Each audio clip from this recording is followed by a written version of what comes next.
Welcome back to Team Talk, another episode. Excitingly, we've got an opportunity to tell you a bit more about Africa, but as always, it's brought to you by Knife Capital in conjunction with Thinkroom, Grindstone Ventures, and produced and created by CreativCarbon. So we're very grateful to all our partners, and thank you very much for the work that they do to make sure that we are streaming and screening to your computers every single week. I think one of the things we've got to remember is that the South African venture capital environment has been growing in leaps and bounds over the last couple of years. It's affected different parts of the economy.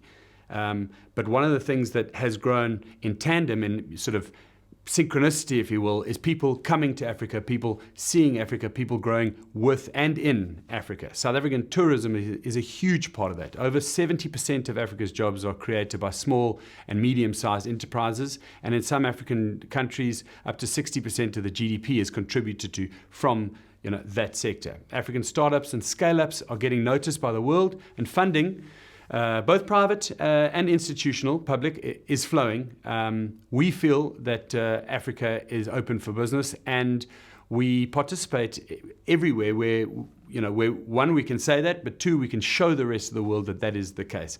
We got an interview this week with the CEO of SA Tourism, Sisa Ntshona, who's a wonderful character. He's been very successful in market access in other parts of the economy. He's now got a full hold of what's happening in tourism in South Africa. We thought, why don't we have a little catch up with him, understand the impact of our industry and the crossover to tourism and Africa in general. Is Africa open for business? We asked him. Happy to you. Welcome, and thanks so much for joining us. It's a bank holiday weekend in the UK at the moment, but I know that everybody in SA is working hard. And let's start with that topic, because you are at the helm of one of the industries that is going to be so vital to South Africa, kicking COVID to touch and making a big difference. The CEO of SA Tourism, tell us exactly right now, what's on your desk? What are you saying? Where do I put my shoulder to the mill here? Because I suppose that's where it all starts. Sure. Thank you, Bobby. Thank you for having me over. Really appreciate it. So where do I start? So I tell people 6 months ago I had an afro. Look at me now, right? That's COVID right there for you. Look, you're absolutely right. The tourism sector is one of those sectors that South Africa as a government has made a decision is going to be one of those economic drives and pushes. So if you just quickly, our context as a country, we are known for gold, diamonds, and all the mineral resources. Well, guess what? The stuff is running out of the ground, and the commodity prices of it are just going upside down all the time. So therefore, we made a focus to say we're going to be focusing on tourism because it's a much more sustainable sector, and also as well is that the margins are much better. So that's our big drive. Our bottom line is to increase the contribution of tourism to the GDP. We're currently sitting about 8% of the contribution to GDP. We want to grow that to double digits. And we grow that essentially by getting as many international tourists inside the country and also South African tourists traveling within there. So we monitor two things, Bobby. We monitor the volume side, but we also monitor the spend, right?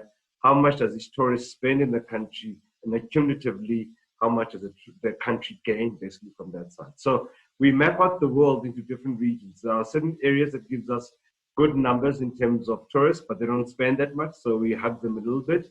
And there's other sides where it's low volume, they spend a lot, and we give them a lot more love and care. And that's essentially our business, within South Africa.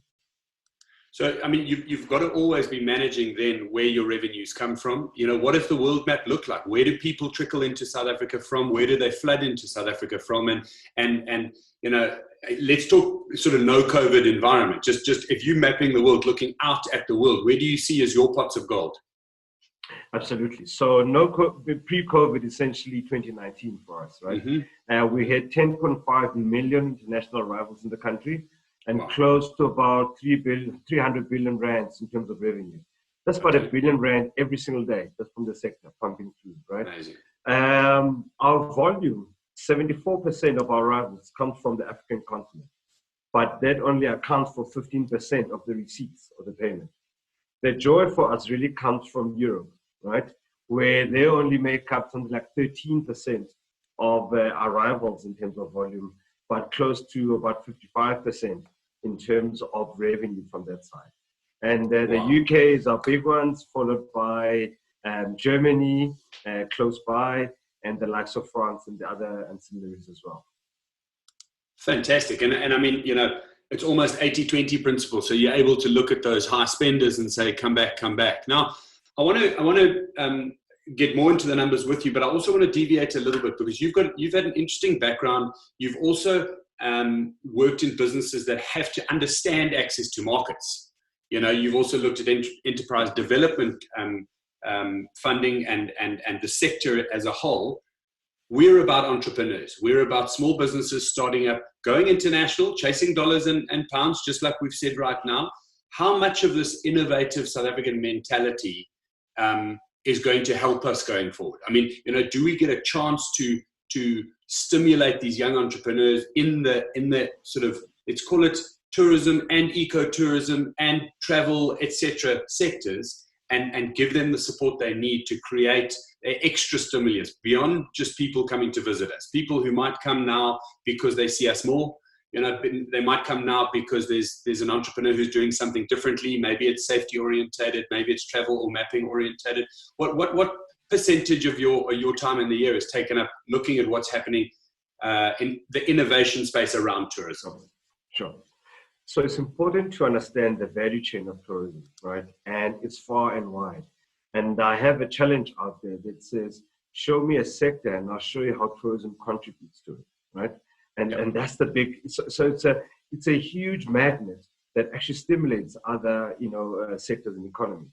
Let me give an example, so if someone goes to the Sandton shopping center and goes into the Diamond Walk, right? And they spend money over there. That gets recorded as retail and not as tourism. However, there could be a tourist who's spending money in there.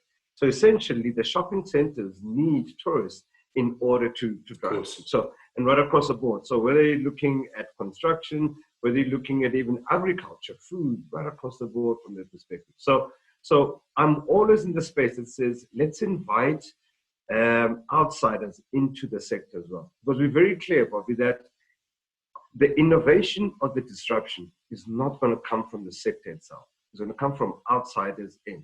If you look at the last 5 years, whether you look at Airbnb or Uber, it is not people within the sector. It's always coming from outside. That becomes key and important. Now, remember, at the global stage, South Africa fights and competes with other destinations around the world for these tourists. These guys have 10 times the size of our budgets, et cetera, et cetera. So we've got to be smarter in terms of how then do we make sure that our voice is heard above this very noisy room that is the world essentially.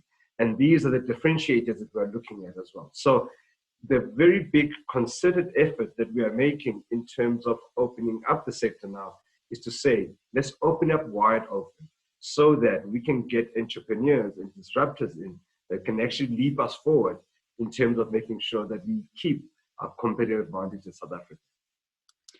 It's a great point. I mean, and I think we could probably go down a rabbit hole here, but maybe let's just discuss it for a few seconds. There's a big trend, a macro trend, as you've seen, to this global nomad, people believing that they can go and work from anywhere on earth. I mean, South Africa, what a destination. Great connectivity, great infrastructure. Think about someone who's starting a business in the UK.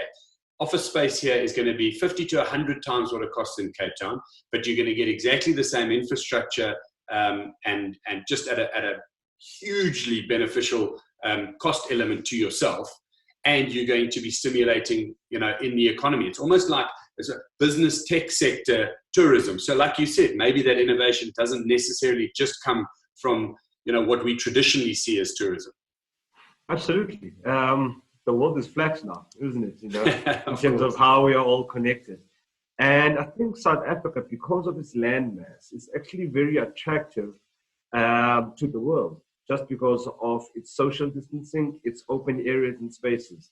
When I grew up, we used to marvel about all these high-rise buildings and say, why don't we have high-rise buildings?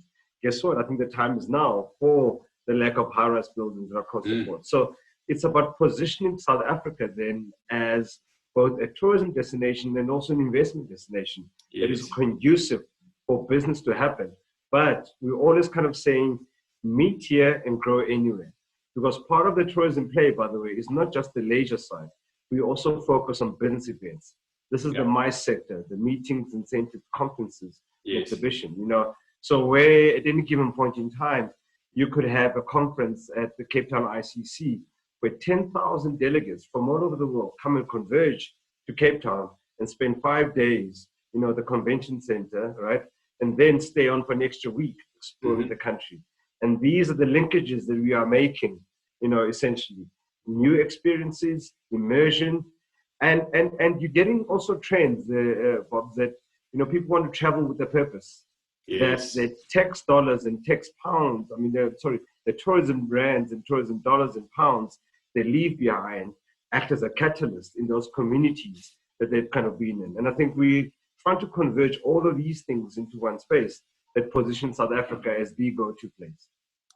Well, I'm delighted we're talking, and you know, we've got a very stimulating number of years and months ahead, because, you know, as Knife Capital, where I've been working for a while, obviously I'm out here punting these businesses and entrepreneurs to people in the rest of the world.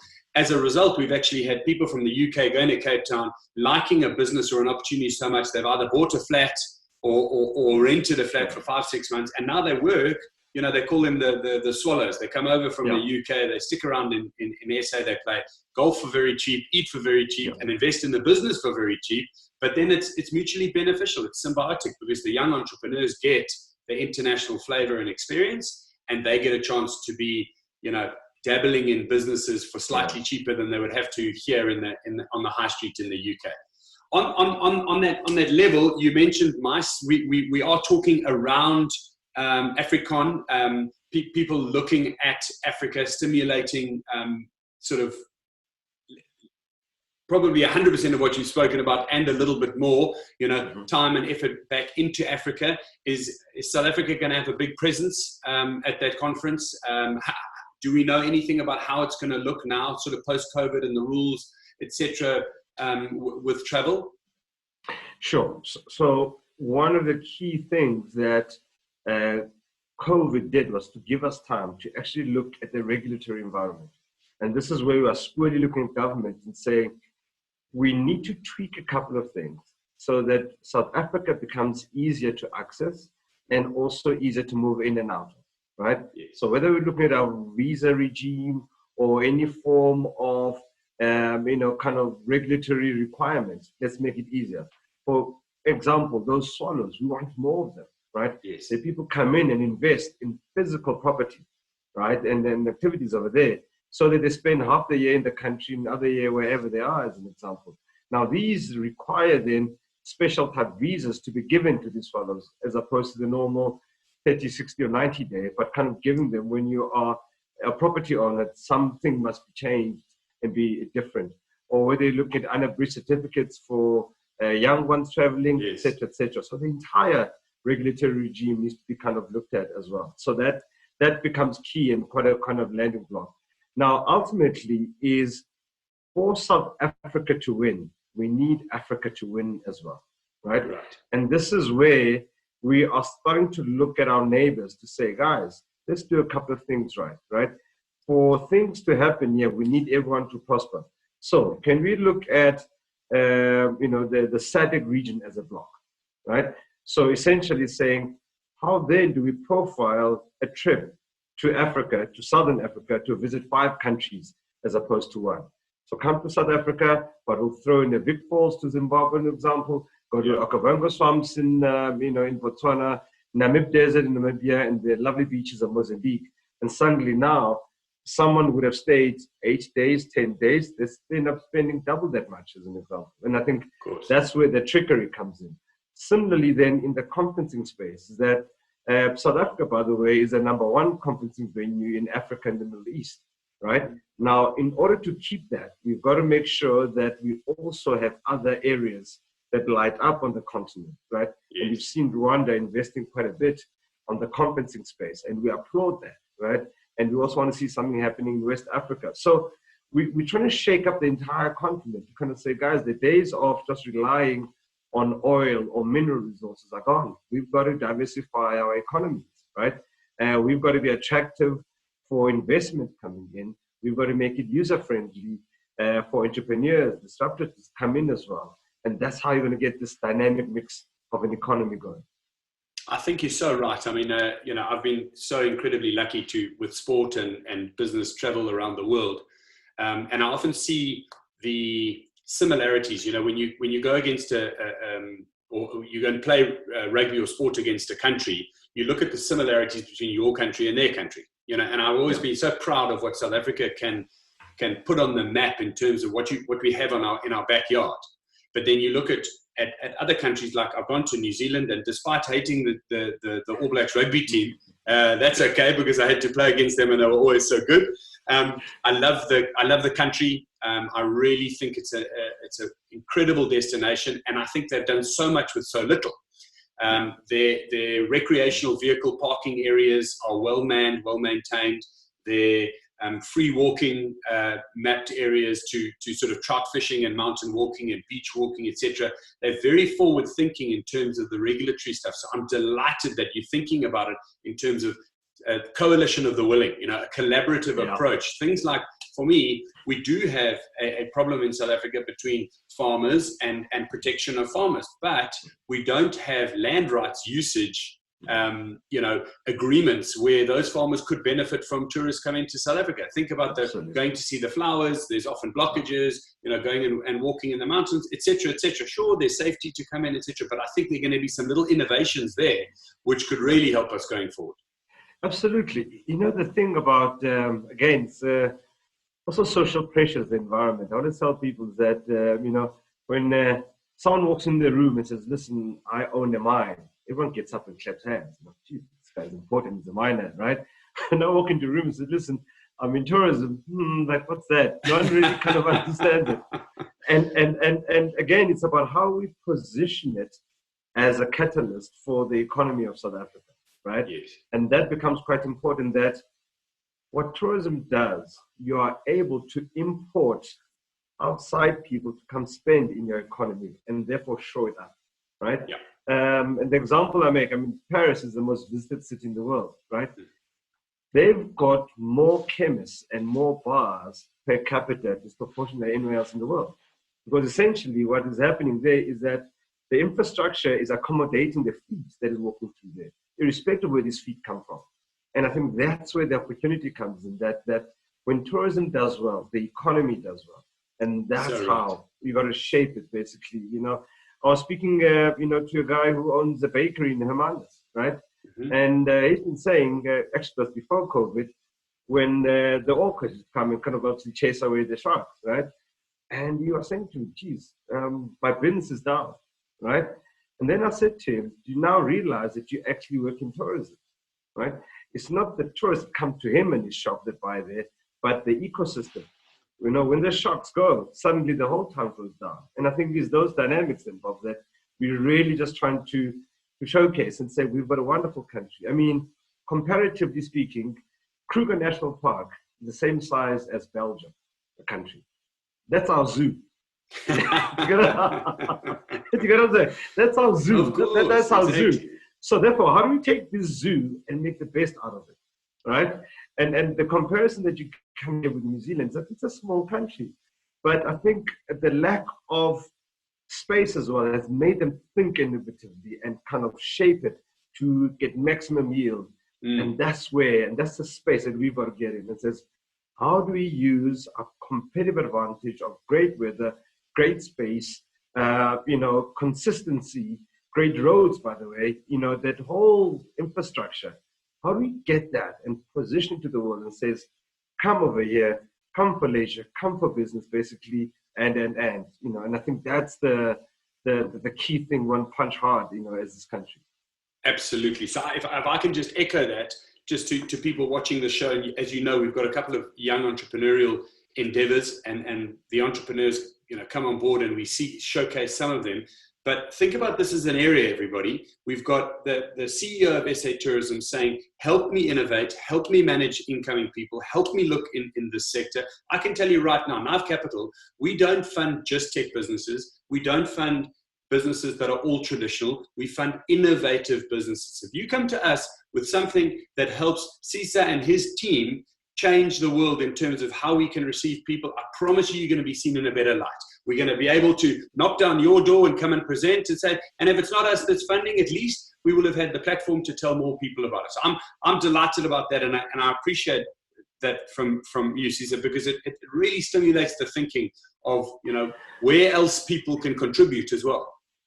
So we're really great at market access, right? And so we participate in these global platforms. We spend a huge amount of resource and budgets to make sure that we elevate the status of the country and we showcase what's there, right? Now, we want to use then these platforms that we have to actually make the small invisible guy the hero, right? Yeah. So how do I take, you know, that the great business in Paternoster, that B&B, that is the greatest thing, and make it visible to tourists in France, as an example, who are thinking about it. Technology becomes a great enabler of that, right? And we want to use that space that kind of links the two together, right? We also run one of the world's largest, by the way, tourism trade shows called Tourism Indaba. It used to happen, I'm saying used to happen because COVID changed it a bit. It used to happen in May every single year. Yeah. And one thing that we're adding to it now is all it is, it's a great show and tell, right? Yes, yeah. South Africa. Yes, well, that comes from the original meaning of the word Indaba, you know what I mean? Yeah, absolutely. It's a talk and a show and a tell, you're right. But the one thing that I found, though, however, is that we kind of became a bit stagnant a bit, because you're inviting tourism industry to come speak to itself. Yes. And as a result, you know what they say, when you start drinking your own wine, so believe in your own stuff, basically, you know. And the one space we're opening up now is we want to have a section in there around innovation and disruption, right? Brilliant. And that's essentially inviting in entrepreneurs into space and say, come, be in the room. This is the entire, you know, tourism economy in the country in one space for 4 days, right? What do you want to say to them, right? How do you want to capture them? Everyone is looking for incremental business. Everyone's looking for new revenues, right? Everyone's looking for new yields, right? So then what is it that you can offer that these guys can suddenly get that kick in, you know? And I think that's the thing that I'd love to kind of open up and saying, geez, I'm inviting the world. Come, here's a dance floor, and here are all the players inside. Well, I think one, it's a great initiative. Two, I can guarantee you that we'll be involved. We want to be involved, whether it's through Grindstone, our early stage seed fund, or Knife Capital itself. You know, we help the entrepreneur, whether it's South African Venture Capital Association, it doesn't matter. We believe in finding new places to find those entrepreneurs. We're gonna close off shortly. I just wanted to ask you now. We've got the platform. What is your message? What's your message to the people and the entrepreneurs in South Africa? And then what's your message to the world? Is Africa open for business? Sure. Is South Africa open for business? Absolutely. I think we are definitely open for business within the environment that we're in. We haven't yet opened up our borders because essentially we want to get a handle on the pandemic first before you invite others in. We are still in the top 6 now in the world in terms of the number of positive cases. We've got to get ourselves out of there in order to be taken seriously as a destination. That's where the focus is at right now. Secondly, as well, we are the leading destination. Well, I mean, Morocco and Egypt, we tussle each other. We call ourselves the big ones in terms of tourism activity, basically, right? And essentially, we are really, really with a big effort inviting, you know, entrepreneurs, inviting innovators into the sector. The age profile, by the way, of the people involved in the business of tourism is coming down on a very, very big scale, right? It used to be old doppies and old aunties. When they retire, they're going to tourism. We're seeing now coming bottom up. Secondly, as well, the traveler is changing, you know, and we are really obsessed about understanding the customer or traveler behaviors. They need and demand so much, right? And it needs to be instant. It needs to be also to their needs as well.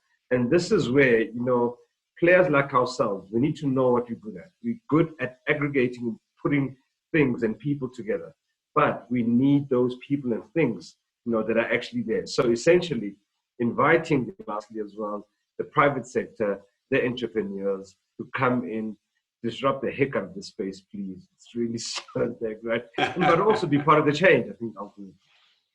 Okay, well, look, I'm going to end it there. I could carry on all afternoon. So thank you so much for your time, and we'll be in touch anyway because we've got so much work to do together. I know Catherine from Thinkroom and you have worked together not only on some ED stuff, but market access stuff and that in your past. We think you're doing a brilliant job. Delighted to have you at the helm and look forward to spreading the good word of South and Southern Africa, as you said, SADC as well, the bigger party to the rest of the world, and making sure as soon as those borders open up, they come and spend some time and long term with us. We look forward. Awesome. Thank you, Bobby. Thank you for having me on board. We'll miss you guys. As soon as the borders open, let's just start flowing. All right. We'll be back. Don't worry about it. Thank you very much. Cheers. Ciao. Always brilliant to catch up with Sisa. He's a wonderful friend. He's a sports fan. He's a friend of a number of our businesses, in particular Catherine Young, who's worked with him on a number of things over the years. I'm delighted he's in that role, and I think he can only go from strength to strength. But you've heard it from him. Africa is open. Each week, as you know, we try and highlight one of the businesses or one or two of the businesses that are on our Grindstone program. This week, the leaders of those businesses, there's two tyrants, but it's two different businesses. Have a look at the promo videos for Skywalk and SME Snapshot. Hi everyone, my name is Tyron Adams. I'm the CEO of Skywalk Innovations. We are a digital modernization company, and we help our clients answer two specific questions. How do I modernize or transform my customer experience to improve on the top line? Or how do I modernize and transform our business processes to improve on the bottom line? How we do this is through a unique business process that we've designed called Discover, Engineer, Grow. And this was created to allow our clients to go on a more predictable and measurable journey while trying to modernize. To date, we've done this across 6 countries. The US, UK, Namibia, South Africa, Australia, and Swaziland. We're still active in 3 out of those 6 countries. And our typical clientele ranges from Fortune 100 in the telco space to a well-funded startup within the background screening industry. We're excited to become a part of the Grindstone program and look forward to working with the team. Hi there, my name is Tyron Nell, the founder of SME Snapshot, a real-time online financial analytics dashboard. By way of history, as a lifelong entrepreneur, I was always interested in why there was never enough analytical data on SMEs. And this caused major problems around financing, around investigations, about analytics. And as a result, as time has changed and tech has become easily available, we started building SME Snapshot to give both the SMEs, funders, coaches, accountants, real-time data which they can utilize to then assist SMEs in their journey. Thank you very much. We are hoping that Grindstone, our incubator program, is going to go bigger than just South Africa and her nearby neighbors. We would like to take Grindstone virtually around the whole of Africa, and in the next couple of weeks you could be hearing a call to action for applications for Grindstone Africa. I know how exciting that is, and I know that anyone watching this who's looking at all of the contacts you can make, liking, commenting, sharing, and getting involved with us on the show, will tell people in and around Africa, not only just tourism businesses, obviously general businesses that are looking for venture capital funding, that we're going to be taking what Grindstone have done in South Africa to a much bigger stage. More about that to come very shortly. Thanks again for coming on to the show and watching. Don't forget, there's a cheat sheet coming up. You can contact all the people on the show yourself. You can make contact with us. And as we do every single week, a big thank you to those who watch, like, follow, share, and we'll see you next week.